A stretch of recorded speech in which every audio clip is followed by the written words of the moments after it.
భారతదేశానికైతే మాత్రం ఒక్కటి క్లియర్‌గా ఉంది. మనల్ని సవ్యంగా బతకనిచ్చే ఉద్దేశాలు చాలా మందికి లేవన్న విషయం గుర్తుపెట్టుకోవాలి. భారతదేశంలో అల్లకల్లోలం సృష్టించేటటువంటి శక్తులకి సహకారం ఓపెన్‌గా సోషల్ మీడియా సాక్షిగానే జరుగుతుంది. ఒక టీసీఎస్ లాంటి ఒక దాంట్లో చేసినటువంటి లవ్ జిహాద్ ఇష్యూస్ వచ్చినాయనుకోండి. అబ్బెబ్బే! అందులో ఆ అమ్మాయి పేరు తప్పు చెప్పారు. లేకపోతే అమ్మాయి డిజిగ్నేషన్ తప్పు చెప్పారు. అంతేగాని అమ్మాయిలని ఈ విధంగా వేధించారన్న చర్చ రాకూడదు.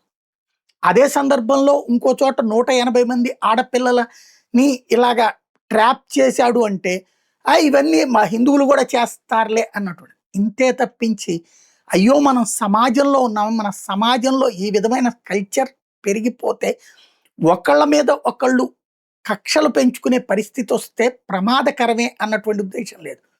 అదే సందర్భంలో ఇరాన్‌ని పెంచి పోషించేవాళ్ళు, ఇరాన్‌ని అభిమానించేవాళ్ళు పెరిగిపోయారు.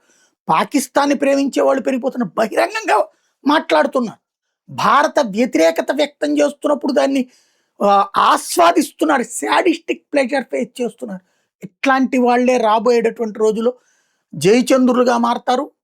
ద నమ్మక ద్రోహం చేస్తారన్నది గుర్తుపెట్టుకోవాలి.